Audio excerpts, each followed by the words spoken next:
Hello friends, माध्यमिक कैनवी 2.0 पर आपका स्वागत है। तो आज मैं आपको इस वीडियो में कराने वाली हूँ एसएसटी का फुल सॉल्यूशन त्रैमासिक परीक्षा। ये लेटेस्ट आप देख सकते हैं 2022-23 का। इससे क्या होगा, आपको हेल्प मिलेगी, आइडिया लग जाएगा कि यूपी बोर्ड के एग्जाम में क्वेश्चन कैसे आते हैं।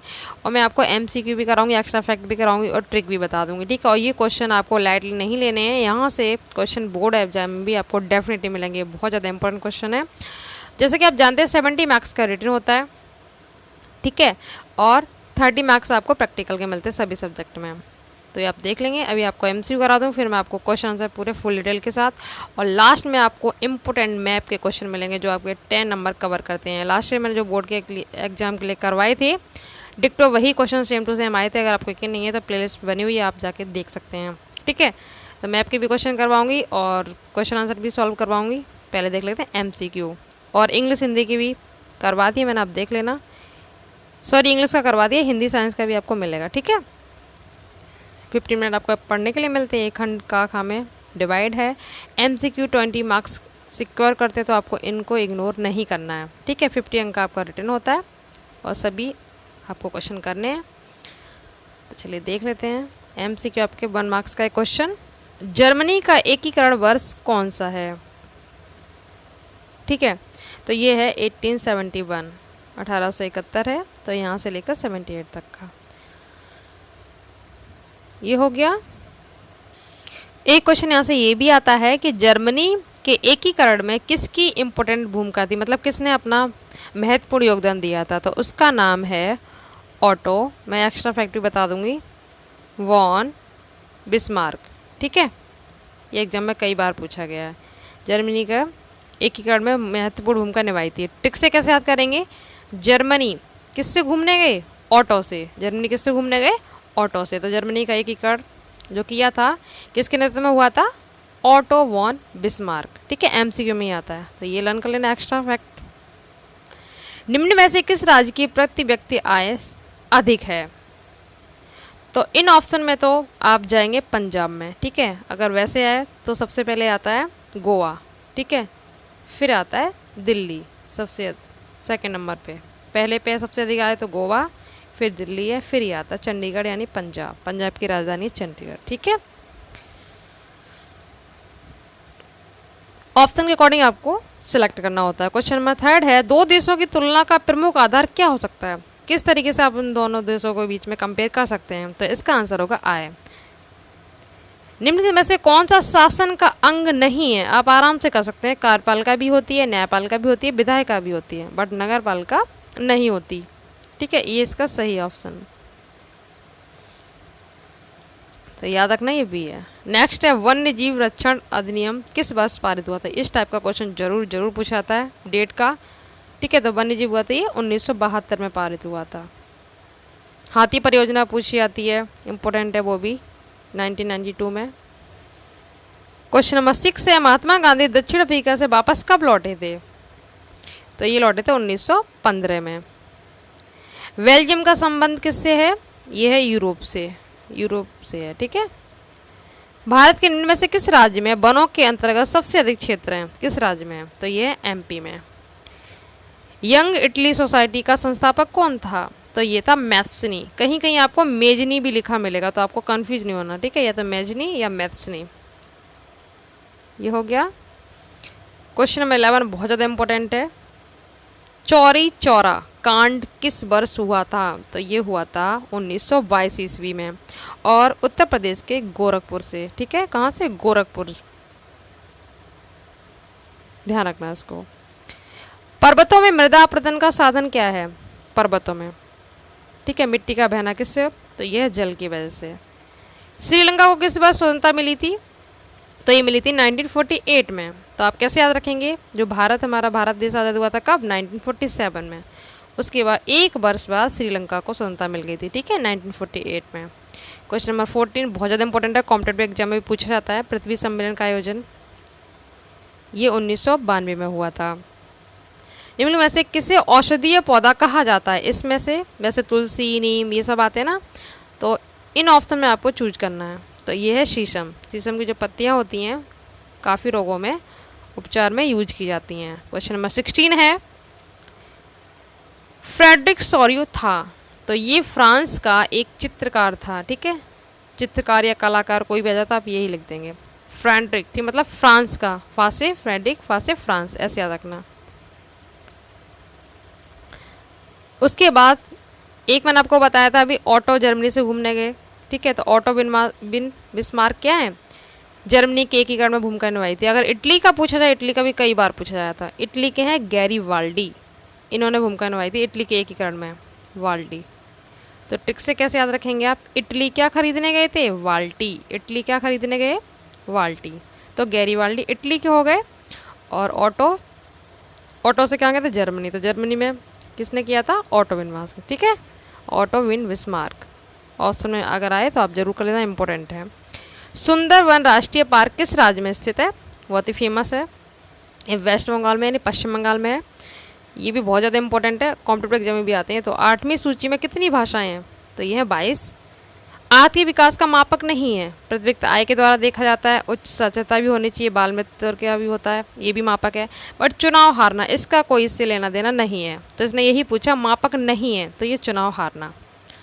साइमन कमीशन भारत कब आया, बहुत ज़्यादा इंपॉर्टेंट है ये भी, तो ये 1928 में आया था, ठीक है। ये हो गया MCQ कंप्लीट। अब देख लेते हैं शॉर्ट लॉन्ग जो भी हैं वो आपको करवा दूंगी, फिर करेंगे मैप के क्वेश्चन। वीडियो थोड़ा लॉन्ग हो जाएगा बट ये बहुत ज़्यादा हेल्पफुल है, अभी के साथ एग्जाम में तो है ही, उसके बाद आगे जो बोर्ड के एग्जाम होंगे उनके लिए भी, ठीक है, इंपॉर्टेंट है। सेकंड टर्म के लिए भी यहाँ से रिपीट हो सकते हैं क्वेश्चन, तो आपको अच्छे से याद कर लेने हैं नोट्स बना के, ठीक है। जिन स्कूलों में एग्जाम नहीं हुए उनके लिए बहुत ज़्यादा हेल्पफुल है, यहाँ से क्वेश्चन आने के चांसेस हैं, ठीक है। अब देखो ये आ गया ना जर्मनी के एकीकरण, अभी मैंने आपको बताया था, ऑटो बिन बिस्मार्क, ठीक है, ऑटो वॉन है यहाँ पे, ठीक है, वॉन बिस्मार्क, ये इसके मेन नायक थे। अब इसकी प्रक्रिया का वर्णन करना है, ठीक है, ये कर लेना है, या फिर चॉइस में मिला भारतीय राष्ट्रवाद के उदय के 3 कारण लिखो, इनमें से आप ये करो चाहे ये करो। इसी तरह से इसमें से है क्वेश्चन नंबर 2 में से आप ये करो चाहे ये करो, इस तरह से ये करो चाहे ये करो। तो मैं इनके एक एक आपको करवा देती हूँ, चारों के, इसमें से इन दोनों में से कोई एक, ठीक है, इस तरह से एक एक करना है। फिर आएंगे आपके ये लॉन्ग में, ठीक है, फिर आएंगे मैप के क्वेश्चन। तो पहले देख लेते हैं जर्मनी का एकीकरण, क्लियर, नोट्स बनाते जाइए, कॉपी पे लिख दिए, ठीक है, सुन के भी आपको चीज़ें याद रहेंगी। तो जर्मनी के एकीकरण की प्रक्रिया ये इस टाइप में है, पहली अवस्था, द्वितीय, ठीक है, दूसरी, अलग अलग इसके सोपान है। तो देख लेते हैं। सबसे पहले आप लाइन लिख देना, जर्मनी के एकीकरण में महत्वपूर्ण भूमिका किसने निभाई थी, ऑटो, अभी बताया था ऑटो घूमने गए थे, ऑटो वॉन बिस्मार्क ने, ठीक है, ये निभाई थी। अब आप लिखेंगे इसकी प्रक्रिया निम्नलिखित है। पहली अवस्था में क्या था, 18वीं शताब्दी में जर्मनी अनेक राज्यों, पर्शिया, बावरिया, ये जो आपको टफ लग रहा है वो से हटा दो, आदि में क्या था, विभाजित था, ठीक है, जर्मनी अनेक राज्यों में डिवाइड था, इसलिए इसके आर्थिक विकास की गति बहुत धीमी थी, ठीक है। तो समझने की कोशिश करना, अलग अलग राज्यों में बटा हुआ था, तो आर्थिक विकास की गति क्या थी, बहुत धीमी थी। तो राष्ट्रीय चेतना के जागृत होने पर जर्मनी के विभिन्न राज्यों के लोगों ने एकीकरण की मांग उठाना आरंभ कर दिया, ठीक है। जैसे उनके अंदर राष्ट्रीय चेतना जागी तो जर्मनी के विभिन्न राज्यों के जो लोग थे उन्होंने क्या कहा, एकीकरण की मांग की, मतलब जो राज्य अलग अलग डिवाइड है उनको एक मिला दिया जाए, और एकता में ही क्या होती है, शक्ति होती है, कहा भी जाता है, ठीक है। तो 1815 ईस्वी में जर्मनी के राज्यों को क्या हुआ, ऑस्ट्रिया के साथ मिलाकर पहले मांग उठाई, फिर 1815 ईस्वी में क्या हुआ, जर्मनी के जो राज्य थे उनको ऑस्ट्रिया के साथ मिलाकर एक जर्मन महासंघ की स्थापना का प्रयास किया, ये हो गया, ठीक है। पहले अलग अलग डिवाइड था, फिर इसको एकीकरण किया, मतलब इकट्ठा करने के लिए आवाज़ उठाई लोगों ने, फिर जर्मनी के राज्य को ऑस्ट्रिया के साथ मिला दिया गया, इस तरह से एक जर्मन महासंघ की स्थापना इसमें करने का प्रयास किया गया, ठीक है। ये पहली हेडिंग हो गई, और ये बहुत ज़्यादा इंपॉर्टेंट है लॉन्ग क्वेश्चन के लिए, 7 नंबर में भी आता है ये, ठीक है, अच्छे से आपको याद कर लेना। पहली हेडिंग आपको समझ में आ गई होगी। दूसरी अवस्था में क्या हुआ, इस क्रांति में असफलता के पश्चात यानी बाद जर्मनी के एकीकरण का कार्य लोकतंत्र, यहाँ पे बात भी कर सकते हैं, ठीक है, लोकतंत्र के रूप में ना होकर बिस्मार्क, अभी मैंने आपको बताया था ऑटो वॉन बिस्मार्क, इन्हीं के नेतृत्व में हुआ था। तो इनके द्वारा क्या हुआ, जो सैन्य शक्ति होती है, सेना की शक्ति एवं कूटनीति के सहारे किया जाने लगा, इन्होंने ही हेल्प की थी, ठीक है, इसका एकीकरण करने में। तो बिस्मार्क ने अपनी रक्त एवं लौह की नीति द्वारा इस एकीकरण के कार्य को पूरा किया। कौन सी नीति अपनाई इन्होंने, रक्त एवं लौह की नीति अपनाई थी, किसने, बिस्मार्क ने, ठीक है, पूरा नाम ऑटो वॉन बिस्मार्क है। तो आप इस तरह से लिख देंगे। क्रांति की सफलता के बाद जर्मनी के एकीकरण का कार्य लोकतंत्र के रूप में ना होकर बिस्मार्क ने कैसे किया, सैन्य शक्ति और कूटनीति के सहारे किया, और इन्होंने रक्त लॉ की नीति अपनाई थी इस एकीकरण को कार्य को पूरा करने के लिए। क्लियर? जल्दी करेंगे थोड़ा सा, नहीं तो वीडियो बहुत लॉन्ग हो जाएगा, क्वेश्चन बहुत ज़्यादा है।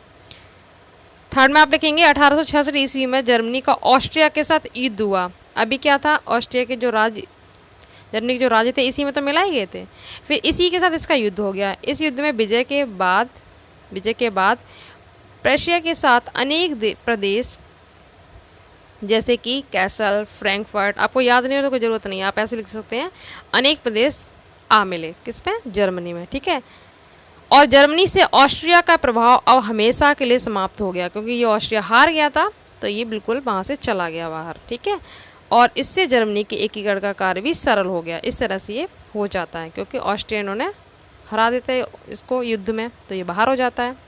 ये 7 मार्क्स का आता है, इसलिए ये लास्ट है हेडिंग। ठीक है, 4 अंत में 1870 ईस्वी में फ्रांस के साथ जर्मनी का एक भयंकर युद्ध हुआ। पहले ऑस्ट्रिया से हुआ था, फिर फ्रांस के साथ हुआ, जिसमें फ्रांस की पराजय हुई, मतलब फ्रांस को पराजय यानी हार का सामना करना पड़ा, और उससे अल्सेस और लॉरेन के महत्वपूर्ण प्रदेश छीन लिए गए। ठीक है, इनके भी प्रदेश छीन लिए गए।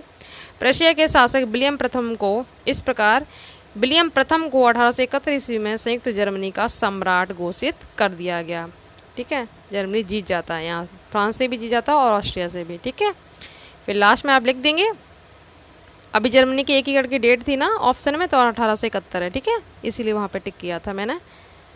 तो आप लिख सकते हैं इस प्रकार, बिस्मार्क के प्रयत्नों से 1871 ईस्वी में जर्मनी के एकीकरण का कार्य पूरा हुआ। क्वेश्चन आता ना कब हुआ था कार्य पूरा, तो 1871 में, यहाँ से क्वेश्चन रखना। और इसका नेतृत्व मेन किसने किया था, ऑटो वॉन बिस्मार्क ने। ऑटो से कहाँ गए थे, जर्मनी। ट्रिक्स याद रखना, इटली से क्या खरीदी, बाल्टी, तो गैरीबाल्डी इटली के एकीकरण में थे। ठीक है, उसके बाद उसी में चॉइस थी ना भारतीय राष्ट्रवाद के उदय के 3 कारण, या तो आप इटली का एकीकरण करो या ये करो, पर मैं आपको एडवाइस दूंगी आपको दोनों क्वेश्चन याद करने, ये ज़्यादा ही एग्जाम में पूछे जाते हैं, अभी के लिए नहीं, बोर्ड के एग्जाम के लिए। ठीक है, ये क्वेश्चन भी कई बार आया है पेपर में, और जर्मनी का एकीकरण भी आया। ठीक है, इटली का भी आपको याद करना है। तो इसका पहला कारण था उपनिवेशवाद का विरोध। उपनिवेश में राष्ट्रवाद के उदय की प्रक्रिया क्या थी, उपनिवेशवाद विरोधी आंदोलन से जुड़ी हुई थी। इसमें क्या करना, औपनिवेशिक शासकों के विरुद्ध संघर्ष के दौरान लोग आपसी एकता को समझने लगे थे। आपसी एकता को क्या समझने लगे थे, उन्होंने उत्पीड़न और दमन का मिलजुल कर मुकाबला किया था। जो भी उनके साथ घटनाएं होती सभी का मिलजुल कर मुकाबला किया था। इसने विभिन्न समूह के लोगों को एकता के सूत्र में बांध दिया था। जब मिलजुल के काम कर रहे थे तो क्या एकता के सूत्र में बंध गए थे सब, उपनिवेशवाद का जब विरोध हुआ था। ठीक है, ये कर लेना आप, इतना ये करके आप ये चाहो तो हटा सकते हो।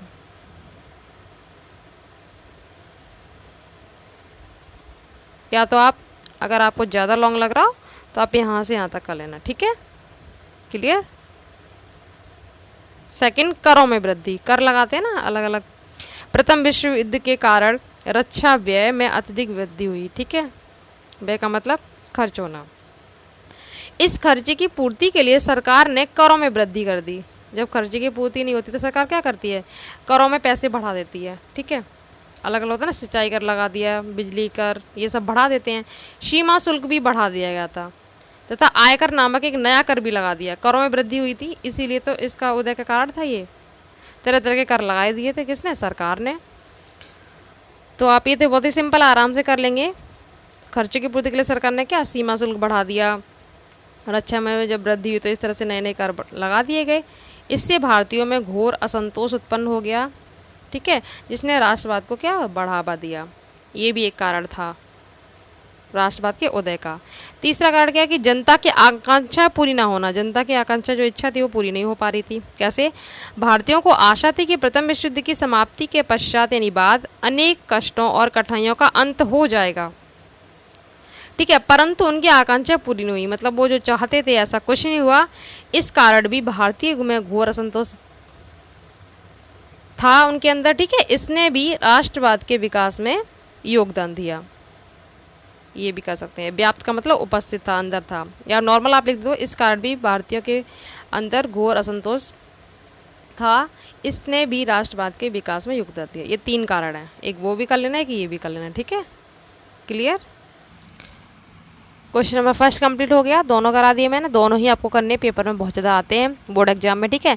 सेकंड है आरक्षित वन संरक्षित वन में अंतर लिखो या फिर पर्यावरण में गिरावट। अभी आपको कराऊंगी। आरक्षित वन क्या होते हैं? ये वो वन होते हैं जिसमें देखो लकड़ी काटने पर, जानवरों को चराने पर, अंदर जाने पर ये क्या होता है? विरोध होता है। शिकार करना प्रतिबंध किया था, इसके अंदर कोई भी जाके शिकार नहीं कर सकता इन वनों में, ठीक है।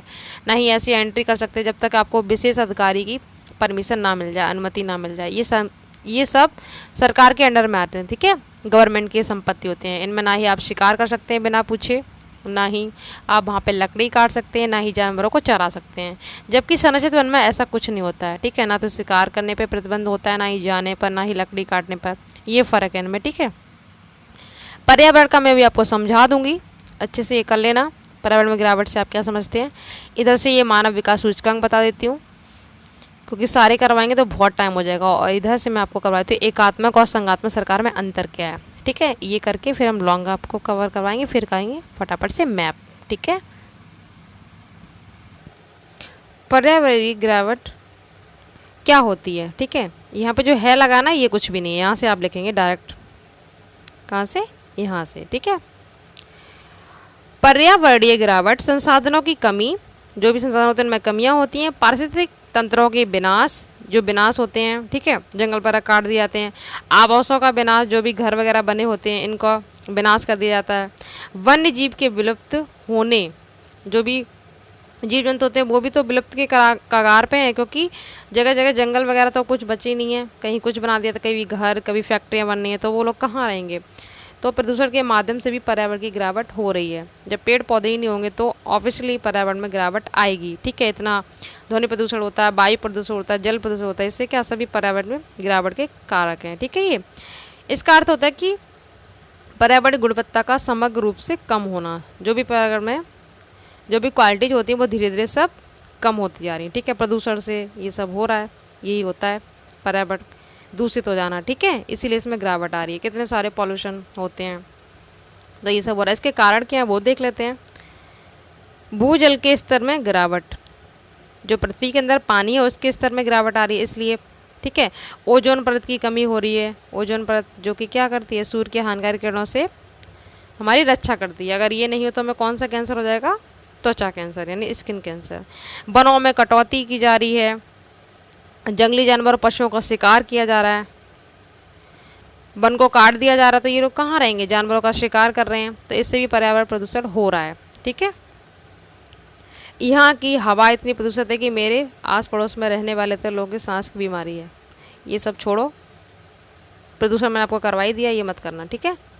ये कुछ नहीं करना है, प्रदूषण आपको करवा दिया ना, प्रदूषण से भी हो रहा है, तो आप इतना 3 पॉइंट लिख दें बस, बहुत है। डेफिनेशन आपको ये लिख देनी है, क्लियर, ये वाली। अब सेकंड क्वेश्चन था मानव विकास सूचकांक। ये क्या होता है? मानव विकास के विविध आयामों के मापन के लिए, ठीक है, इनका मेजरमेंट करने के लिए संयुक्त राष्ट्र विकास कार्यक्रम द्वारा निर्धारित विभिन्न संकेतकों को मानव विकास सूचकांक कहा जाता है। मानव विकास के जो भी आयाम होते हैं उनके मापन के लिए एक संयुक्त राष्ट्र विकास कार्यक्रम द्वारा जो निर्धारित विभिन्न संकेतक होते हैं उन्हीं को मानव विकास सूचकांक कहा जाता है। कौन कितने श्रेणी पे आया, ये सब होते हैं, ठीक है। इसका महत्व क्या होता है, ऐसा करने से क्या इंपॉर्टेंस है इसकी, ये देख लेते हैं।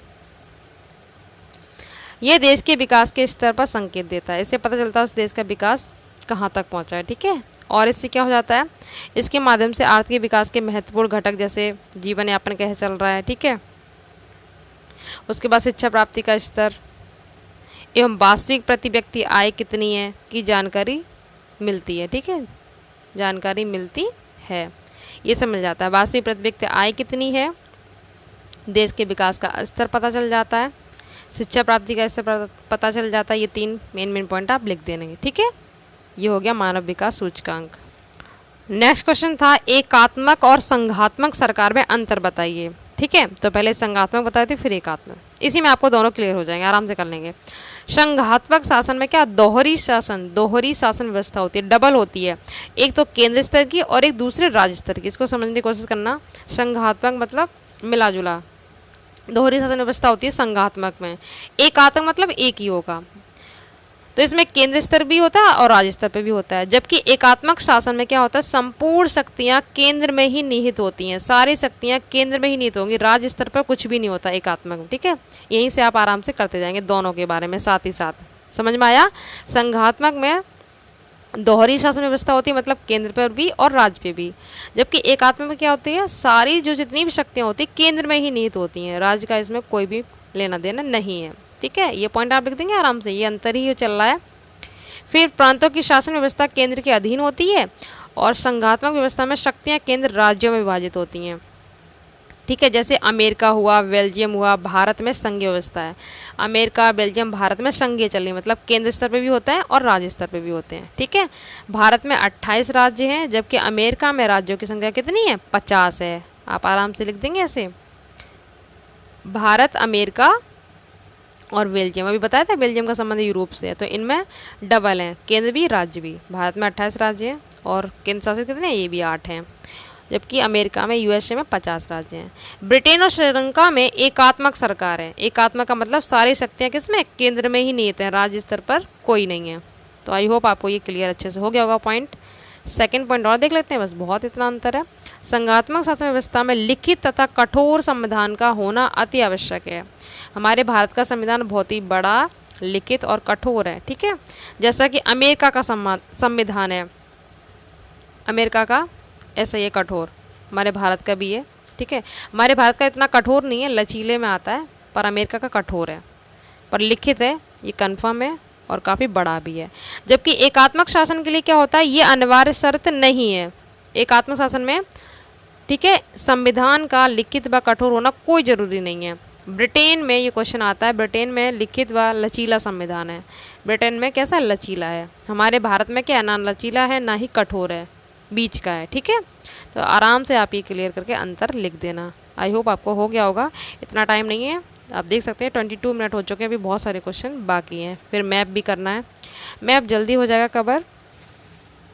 देखो ये क्वेश्चन मैंने अभी आपको अच्छे से क्लियर कर दिया, इधर मानव विकास सूचकांक बता दिया और इधर पर्यावरण वाला बता दिया। ठीक है, वन भी बता दिया, आपको जो अच्छा लगे वो कर लेना। अब इधर से हम कौन कौन से क्वेश्चन करेंगे, एक महात्मा गांधी का सत्याग्रह इजी है, ये बता दूंगी, दोनों ही बता दूंगी। लैंपपुर वाला बहुत ज़्यादा इंपॉर्टेंट है, दोनों ही करवा दूंगी।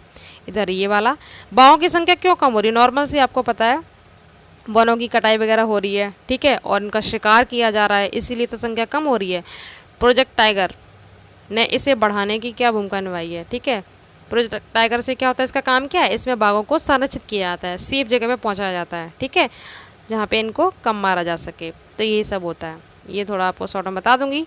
फिर जो क्वेश्चन बहुत ज़्यादा इंपॉर्टेंट है वो ये रहा, प्राथमिक द्वितीय तृतीयक क्षेत्रक क्या है। ठीक है, ये बहुत ज़्यादा इंपॉर्टेंट है, इसको बताऊंगी अच्छे से, ये पेपर में आने के चांसेस के बोर्ड एग्जाम में। और इधर से एक केंद्र राज्य संबंधी व्याख्या, तब हम पहुंचेंगे मैप के क्वेश्चनों पर। नेपोलियन कौन था, फटाफट से कवर कर लेते हैं। नेपोलियन बोनापार्ट, इसका पूरा नाम है बोनापार्ट, विश्व के महानतम व्यक्तियों में से एक था। उसके असाधारण कार्यों और आश्चर्यजनक विजयों ने 1799 यानी 1799 ईस्वी से 1815 ईस्वी तक संपूर्ण यूरोप को प्रभावित किया था। किसको, पूरे यूरोप को प्रभावित किया था। आप इतना लिखेंगे, फिर लिख देना संपूर्ण यूरोप को प्रभावित किया था। विजयों ने मतलब ये जीतता ही रहा था। ठीक है, अब देखो इसने सुधार क्या क्या किए थे, इसके सुधार देख लेते हैं। एक तो शासन संबंधी सुधार किया था। नेपोलियन की शासन व्यवस्था पूरी तरह से प्रतिभा, व्यापकता और कार्य क्षमता के सिद्धांतों पर आधारित थी। शासन संबंधी सुधार किया था। आपको हेडिंग अच्छे से याद कर लेनी है, फिर उसके अंदर थोड़ा थोड़ा लिखते जाना है। आप थोड़ा वीडियो पॉज करके आप लिखते जाइए। ठीक है, इस तरह से मैं थोड़ा जल्दी कर पाऊंगी। नेपोलियन ने पेरिस में बैंक ऑफ फ्रांस की स्थापना कराई थी। इसमें देखो मादक द्रव्य, नमक आदि पर कर लगाया था, मजदूरों का वेतन निश्चित किया, चोर बाजारी, सट्टेबाजी, ठीक है, सट्टेबाजी हुआ, मुनाफाखोरी हुआ, इन सभी को समाप्त कर दिया था। जो भी रिश्वत ली जाती थी, सट्टेबाजी, चोर बाजारी, सबको समाप्त कर दिया था। मजदूरों का वेतन निश्चित किया था। इससे क्या हुआ, आर्थिक सुधार हुए थे। ठीक है, जो भी मदिरा पदार्थ होते इनको भी रोक लगा दी थी, नमक आदि पर कर लगाया गया था। थर्ड है धार्मिक सुधार भी हुए थे। कैसे, अपने देशवासियों को धार्मिक स्वतंत्रता प्रदान करने का प्रयत्न किया था। राज्य की ओर से सभी को अपने धर्म का आचरण करने की स्वतंत्रता प्रदान की गई थी। सभी मतलब अपने धर्म का पालन कर सकते हैं। फोर्थ हेडिंग है न्याय संबंधी सुधार। नेपोलियन ने फ्रांस के लिए विधि संहिताओं का निर्माण करवाया था। इसे नेपोलियन कोड के नाम से भी जाना जाता है। नेपोलियन का ये कार्य फ्रांस का एक स्थायी देन थी। नेपोलियन का ये कार्य फ्रांस को एक स्थायी देन थी। क्या? फ्रांस के लिए विधि संहिताओं का निर्माण करवाया था। किसने? नेपोलियन ने। फिफ्थ हेडिंग है शिक्षा संबंधी सुधार। शिक्षा में भी सुधार किया था। नेपोलियन ने शिक्षा के क्षेत्र में बड़े महत्वपूर्ण सुधार किए। उसने फ्रांस में राष्ट्रीय शिक्षा की नींव डाली, ठीक है, और पेरिस, जो फ्रांस की राजधानी ना पेरिस, उसमें एक विश्वविद्यालय की स्थापना भी की थी। तो इस तरह से आपको हेडिंग सारी करनी है, उनके अंदर भले ही आप थोड़ा थोड़ा लिखें, बस हेडिंग सारी लिखेंगे, ठीक है, इससे आपको इंप्रेशन अच्छा पड़े एग्जाम में। 6 हेडिंग है नेपोलियन ने सार्वजनिक सुधार में क्या बोला था? नेपोलियन ने सार्वजनिक हित के लिए अनेक महत्वपूर्ण सुधार किए थे। बेरोजगारी को दूर किया। अभी भी भारत में कितनी बेरोजगारी है, ठीक है। तो और आवागमन मतलब आने जाने के लिए सुगम, आवागमन को सुगम बनाने के लिए 229 पक्की सड़कों का निर्माण भी कराया था, जिससे कि आने जाने में सुविधा हो, ठीक है। तो बेरोजगारी को दूर किया था, बहुत सारे महत्वपूर्ण कार्य किए थे और 229 पक्की सड़कों का निर्माण भी कराया था। ये हो गया नेपोलियन। अब फटाफट से करते हैं महात्मा गांधी का। गांधी जी के सारे आंदोलन आपको पढ़ लेने एक बार। गांधी ने धार्मिक आंदोलन अर्थात खिलाफत आंदोलन को राष्ट्रीय भावना से जोड़कर बहुत बड़ी भूल की थी। इस भूल का परिणाम क्या हुआ था कि राष्ट्रवादी जो भारतीय समाज की समस्याओं के लिए लड़ रहे थे बुरी तरह निराश हो गए, हताश हो गए थे, ठीक है। उन्हें गांधी जी की नीति पर संदेह होने लगा था। भारतीय समाज की समस्याओं के लिए जो लड़ रहे थे वो निराश हो गए थे। जब गांधी ने धार्मिक आंदोलन यानी खिलाफत आंदोलन को राष्ट्रीय भावना से जोड़कर काम शुरू किया था तब, ठीक है। ये इनकी बड़ी भूल थी, किसकी? गांधी जी की। गांधी जी की नीति पर संदेह होने लगा था। गांधी जी को विश्वास था कि ब्रिटिश सरकार के परम भक्त मुसलमानों के इस आंदोलन में साथ देने से क्या हो जाएगा, लोग भी कांग्रेस का साथ देंगे। ये इन्होंने सोचा था, गांधी जी ने क्या सोचा था कि ब्रिटिश सरकार के जो परम भक्त मुसलमानों के इस आंदोलन में साथ देने से क्या हो जाएगा कि वे लोग भी कांग्रेस का साथ देंगे। बट ऐसा नहीं हुआ, ऐसा नहीं हुआ। लेकिन मुसलमानों के विरुद्ध हिंदुओं में भारी आक्रोश फैल गया, मतलब गुस्सा, ठीक है, भड़क गया अंदर। इसके फलस्वरूप जगह जगह दंगे होने लगे थे और जनता की शक्ति आपस में ही नष्ट होने लगी, आपस में एक दूसरे से लड़ने लगे थे अपनी नीतियों के विरुद्ध जाता देखकर। तो गांधी जी ने क्या हुआ, जब इस तरह से दंगे फसाद होने लगे, आपस में लोग लड़ने लगे, जो इन्होंने सोचा था वो हुआ ही नहीं, तो इन्होंने अपने विरुद्ध जाता देख गांधी जी ने क्या किया, इस आंदोलन को स्थगित कर दिया था। ये इनका सत्याग्रह पर एक निबंध है, ठीक है। ये हो गया। अब 2 क्वेश्चन और करा दो मोस्ट इंपोर्टेंट, उसके बाद मैप कर लेंगे, ठीक है। आर्थिक गतिविधियों के 3 क्षेत्र निम्नलिखित हैं। कौन कौन से? प्राथमिक, द्वितीय और तृतीयक, जिनके बारे में पूछा गया है। वीडियो लॉन्ग भले ही हो गया पर ये काफ़ी आपकी हेल्प करेगा बोर्ड एग्जाम में, ठीक है। यहाँ से डेफिनेटली क्वेश्चन आएंगे और लास्ट आए भी थे जो कराए थे। प्राथमिक क्षेत्र में हम प्राकृतिक संसाधनों के प्रत्यक्ष उपयोग पर आधारित गतिविधियों का अध्ययन करते हैं, जो हमारे प्रत्यक्ष उपयोग पर आधारित है। जैसे कि एग्जाम्पल में आपका पास डेयरी उत्पाद, जैसे दूध वगैरह का जो काम होता है, खनिज और अयस्क, ये सभी प्राकृतिक उत्पाद हैं, ठीक है। तो प्राकृतिक संसाधनों के जो यहाँ पे बोला गया ना, उन्हीं के उपयोग पर आधारित होता है। एग्जाम्पल पूछाते हैं प्राथमिक क्षेत्र में क्या क्या आता है, तो डेयरी हो गया, कपास हो गया, खनिज और अयस्क हो गए, सब प्राकृतिक उत्पाद हैं। इनसे संबंधित गतिविधियों को जो भी अध्ययन हम करते हैं वो प्राथमिक क्षेत्रों में किया जाता है, इसे हम प्राथमिक क्षेत्र कहते हैं। क्लियर? तो आप एग्जाम में याद रखना, प्राथमिक क्षेत्र में सभी प्राकृतिक आते हैं, ठीक है, डेयरी, कपास, ये सब। द्वितीय में क्या होता है, ये वे गतिविधियां इसमें शामिल होती हैं जिनके द्वारा प्राकृतिक उत्पादों को अन्य रूपों में परिवर्तित किया जाता है।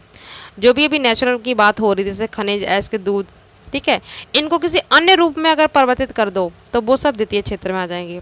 यहाँ वस्तुएं प्रकृति द्वारा उत्पादित नहीं होती हैं बल्कि निर्मित होती हैं, मतलब बनाई जाती हैं इन्हीं से।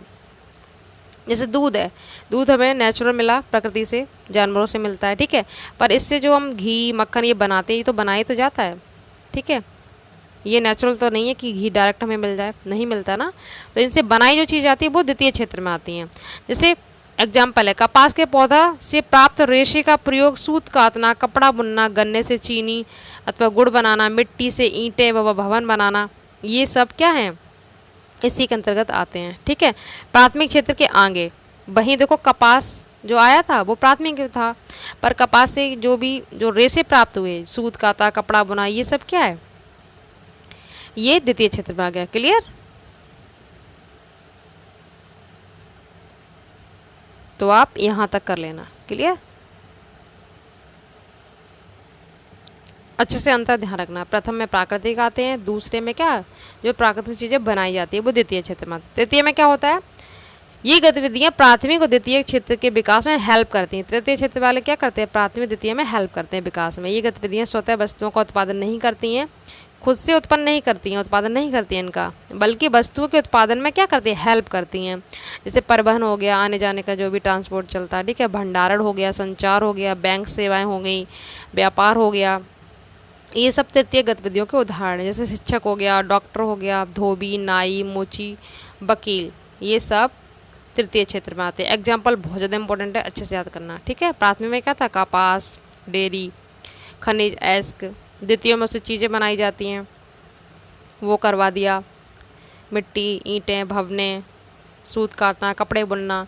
और तृतीयक में ये दोनों के मिले जुले रूप होता है, ऐसे शिक्षक, डॉक्टर, धोबी, नाई, मोची, वकील। क्लियर, ये बहुत ज़्यादा इंपॉर्टेंट है, इसको अच्छे से याद कर लेना क्वेश्चन को। तो ये हो गया। अब बचा लास्ट एक क्वेश्चन। ये क्वेश्चन था ना, केंद्र राज्य संबंधों का वर्णन करना था। यहाँ पे अलग से क्वेश्चन लिखा है, ठीक है, या विशेषताएं। तो फटाफट देख लेते हैं पॉइंट। ये भी इंपॉर्टेंट है क्वेश्चन, लॉन्ग में आया कई बार पेपर में, बोर्ड एग्जाम में, तो इसको फटाफट से पॉइंट कर लेते हैं। भारतीय संघ को सहकारी संघवाद की संज्ञा प्रदान की जाती है। इसका अर्थ ये होता है कि केंद्र तथा राज्यों के संबंध अच्छे रहे हैं, ठीक है, केंद्र राज्य के संबंध क्या अच्छे रहे हैं, तभी तो संघवाद की अभी बताया था, संघवाद व्यवस्था मतलब दोनों आज ये। फिर स्वतंत्रता प्राप्ति के बाद अनेक वर्षों तक कांग्रेस पार्टी का केंद्र राज्यों की राजनीति पर पूर्ण अधिकार था। मतलब जो कांग्रेस सरकार थी, ठीक है, जिस टाइम नेहरू प्रधानमंत्री थे, तो केंद्र राज्यों की राजनीति पर पूर्ण अधिकार था इनका। ये हो गया, इनके संबंध के बारे में बता रहे हैं। तीसरा पॉइंट आप लिखेंगे, 1968 ईस्वी के बाद अनेक राज्यों में गैर कांग्रेसी मंत्रिमंडलों का निर्माण हुआ तथा केंद्र में कांग्रेस पार्टी की सरकार का अस्तित्व रहा। मतलब फिर भी कांग्रेस पार्टी ही रही। इस समय क्या हुआ, इस काल में केंद्र ने राज्यपाल के माध्यम से अनेक गैर कांग्रेसी सरकारों को भंग किया, जिससे राज्यों और केंद्रों के संबंध तनावपूर्ण हो गए थे। मतलब इस समय जब इनको भंग कर दिया गया था केंद्र ने राज्यपाल के माध्यम से गैर कांग्रेसी सरकारों को, तब जाके थोड़ा सा इनके बीच तनाव हो गया था राज्य और केंद्र के बीच, ठीक है। फोर्थ पॉइंट में क्या हुआ, आर्थिक रूप से भी राज्य केंद्र के अधीन है, केंद्र द्वारा ही राज्यों के आर्थिक विकास के लिए अनुदान दिया जाता है।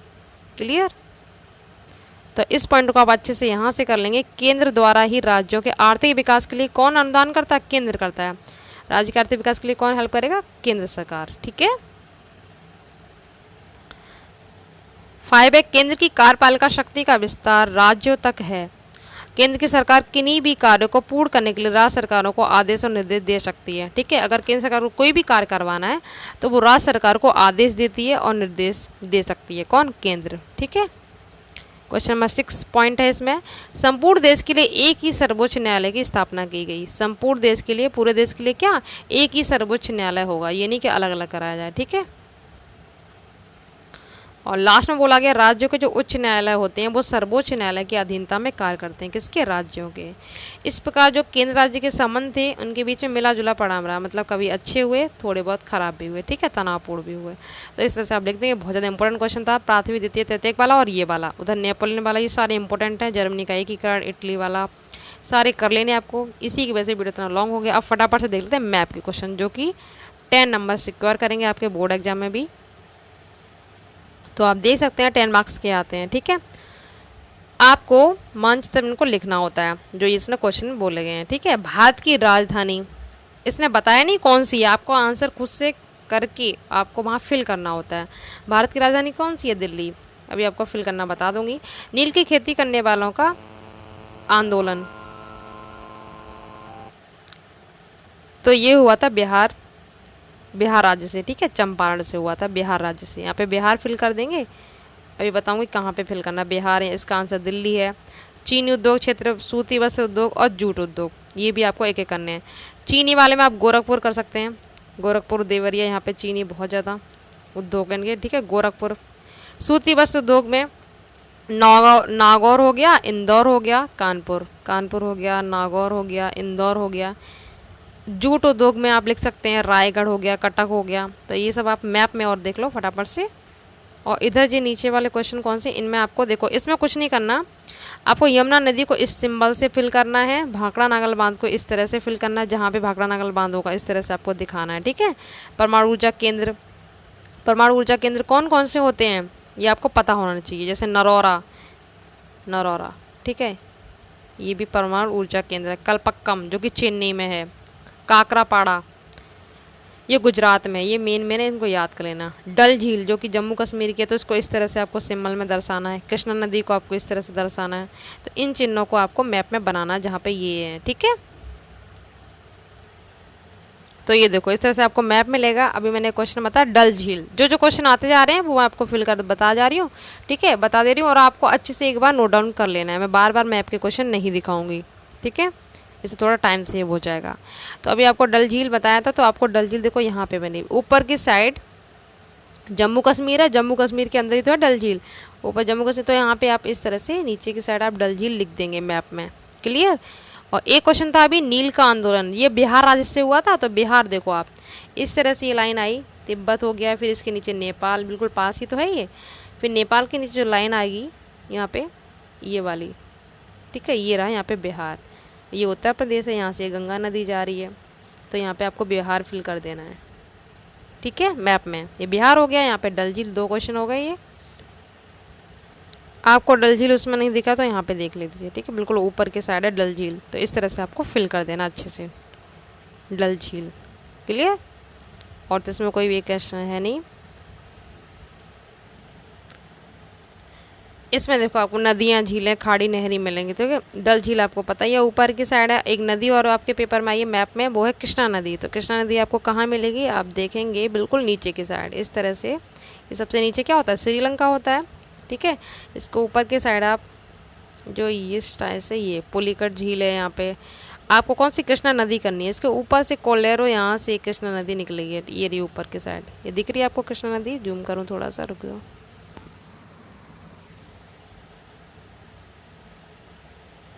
ठीक है। इस तरह से आपको कृष्णा नदी यहाँ पे फिल कर देनी है। जो यहाँ पे सिंबल है ना कृष्णा नदी का मैप में, वही आपको यहाँ पे सिंबल बना देना है, क्लियर। कृष्णा नदी लिख दो या सिंबल बना देना। एक क्वेश्चन आया था वहाँ पे मैप में, अभी हमने आपको दिखाया था सूती वस्त्र उद्योग। तो उसमें आपको बताया था नागपुर और कानपुर, ठीक है, नागौर और कानपुर और इंदौर सूती वस्त्र में। तो आप इंदौर देख सकते हैं आराम से, आप यहाँ पे देखो दिख रहा है इंदौर, इस तरह से आपको इंदौर फिल कर देना है, ठीक है। किसमें, सूती वस्त्र उद्योग में। सूती वस्त्र उद्योग में आपको इंदौर यहाँ पे फिल करना है, देखो ये नीचे श्रीलंका, इसके ऊपर से आके आप यहाँ पे। और एक क्वेश्चन और है, इसके जस्ट ऊपर रायगढ़ है। तो रायगढ़ में आंसर क्या था, रायगढ़ में था जूट उद्योग। जूट जो वाला क्वेश्चन था ना मैप में, जूट वाला, वो रायगढ़ यहाँ पे लिखना है, ठीक है। और जो नागपुर और इंदौर हैं ये हैं सूती वस्त्र के अंतर्गत। सूती वस्त्र उद्योग में आप इनमें से कोई भी एक फिल कर देना, इंदौर में भी होता है और नागपुर में भी, ठीक है। रायगढ़ क्या है, जूट वाला है। जूट मतलब इसको पटसन भी कहा जाता है, ठीक है, पटसन, पटसन आ जाए, जूट आ जाए, एक ही बात है। तो रायगढ़ इसका हो जाएगा। और इंदौर, नागपुर आप सूती वस्त्र उद्योग में कोई भी लिख देना, ठीक है। नागौर होता है, इंदौर भी होता है, कानपुर होता है, कानपुर ये रहा ऊपर की साइड, कोई भी आप लिख देना सूती वस्त्र में। और जूट में आप यही करेंगे रायगढ़ जूट के लिए, ठीक है, जूट यानी पटसन के लिए, क्लियर। और इसी में एक क्वेश्चन आपको ये मिल जाएगा गोरखपुर। मैंने अभी आपको बताया था चीनी उद्योग में, सारे उद्योग वाले क्वेश्चन आ रहे हैं ना, चीनी उद्योग ये रहा गोरखपुर। इंदौर से थोड़ा सा इस साइड आप देखो, ये नेपाल तिब्बत है ना, उसी के नेपाल के जस्ट नीचे आप गोरखपुर कर देंगे, ठीक है, गोरखपुर, ठीक है। और कानपुर लिख देंगे इसी के नीचे, तो आपका सूती वस्त्र बन जाएगा। सूती वस्त्र का भी मैंने बहुत सारे बताए थे, नागौर, इंदौर, कानपुर, और रायगढ़ आपका पटसन वाला है। ये सारे आंसर हो गए, पूरे दिल्ली भी करवा दिया, बिहार भी करवा दिए, सारे कंप्लीट। उधर आपको कृष्णा नदी तो हो गया था, मैंने आपको कृष्णा नदी करवा दिया, तो उसी में से नीचे था यमुना नदी भी था, भाखड़ा नागल बांध भी था। तो भाखड़ा नागल ये रहा, ठीक है, ये पाकिस्तान की, ये पाकिस्तान है इस साइड, ठीक है। ये सलाल बांध बना हुआ है भाखड़ा बांध पे, कौन सा, सलाल बांध। तो भाखड़ा नागल जो सिंबल हो वो यहाँ पे कर देना आप। यमुना नदी ये नीचे की साइड आ रही है, ये दो लाइन है ना चंबल नदी के पास, यमुना नदी की चंबल नदी सहायक नदी है, ठीक है। तो आप देख सकते हैं नेपाल, तिब्बत, ये थाई, इसके साइड आप यमुना लिख देंगे। यमुना नदी पूछे है ना यहाँ पे, तो शिमला का यहाँ पे जो सिंबल है मैप में वो आप यहाँ फिल करेंगे। और कृष्णा तो आपको बताई थी, नीचे की साइड है कृष्णा, ये रही बिल्कुल, ये नीचे तो श्रीलंका, यहाँ पे ऐसे जाएंगे, यहाँ से जैसे आएंगे यहाँ पे कृष्णा मिल जाएगा, ठीक है। मैं आपको अलग से मैं आपको क्वेश्चन कराऊंगी ब्लैंक मैप लेके, फिर आपको समझाऊंगी। यहाँ पे पेपर सॉल्यूशन चल रहा है तो मैं आपको फिल करके ऐसे दिखा दे रही हूँ, ठीक है। अब लास्ट क्वेश्चन बचा है आपका परमाणु ऊर्जा केंद्र वाला, ठीक है। तो मैंने आपको नरौरा बताया था, इसका आंसर नरौरा, ठीक है। नरौरा हो गया, कलपक्कम हो गया, एक गुजरात में काकड़ा पड़ा। तो आप जो भारत की राजधानी भरोगे ना दिल्ली, ठीक है, दिल्ली के पास ही तो ये नरौरा, तो दिल्ली के जस्ट नीचे ही आप नरौरा लिख देना, तो आपके दोनों आंसर कंप्लीट हो जाएंगे। भारत की राजधानी दिल्ली जो पहले क्वेश्चन में था, ठीक है, और उधर परमाणु ऊर्जा केंद्र में आप नरौरा लिख देना, सबसे सिंपल है, दिल्ली के नीचे ही नरौरा लिख देना। तो इस तरह से मैप के सारे 10 क्वेश्चन मैंने कवर करवा दिए, ठीक है। डल झील बता ही दिया है, भाखड़ा नागलबाद हो गया, यमुना नदी हो गया, डल झील, कृष्णा नदी सब करवा दिए हैं, सूती बस, जूट, चीनी उद्योग और बिहार जो नील आंदोलन था उसमें बिहार फिल कर देना आपको, और भारत की राजधानी दिल्ली और ये नरौरा इसके नीचे, ठीक है। इस तरह से आपको सारे कर लेने हैं। अलग से मैं आपको मैप का दिखाऊंगी क्वेश्चन, तब आपको और क्लियर हो जाएगा। अभी फ़िलहाल इतने कर लीजिए, पेपर में आए। अब वीडियो देख सकते हैं आप, लेंथ 40 मिनट की हो चुकी है, तो इसके बनाने बहुत ज़्यादा टाइम लगता है, बहुत मेहनत लगती है। बस आपको यही करना है, सपोर्ट किए, आपको जितना हो सके वीडियो को शेयर करना है। काफ़ी बच्चे ने तो बीच में छोड़ भी दोगा लॉन्ग देख के। आप पिक्चर कितनी बड़ी हो देख लेते हैं, सॉन्ग कितना ही बड़ी हो कई बार सुन लेंगे, पर पढ़ाई की चीज़ें आपको अच्छी नहीं लगती, ये सच बात है। जब पेपर आता है ना सिर पर, तब आप घूमते हो कि ये कर लें वो कर लें। अभी से आपको करके रखना है, फिर रिविज़न करना है, ठीक है। भले ही 40 मिनट का, पर आपको डेफिनेटली लिख के ले लो, यहाँ से बहुत सारे क्वेश्चन आपको एग्जाम में मिलने वाले हैं। बोर्ड एग्जाम की बात कर रही हूँ, ये नहीं कि अभी सेकंड टर्म जो हो गए, ठीक है। बोर्ड एग्जाम में यहाँ से बहुत सारे क्वेश्चन मिलेंगे मैप के, जो भी मैंने करवाए हैं अभी लॉन्ग में। तो ज़रूर आपको शेयर करना है और चैनल को सब्सक्राइब कर लेना। आपको साइंस का और हिंदी का मिल जाएगा, इंग्लिश का अपलोड हो ही चुका है, ये SST का हो गया, ठीक है। इस तरह से पेपर सॉल्यूशन आपको करवा दूँगी। तो मिलते हैं नेक्स्ट वीडियो में नेक्स्ट टॉपिक के साथ। Thank you so much.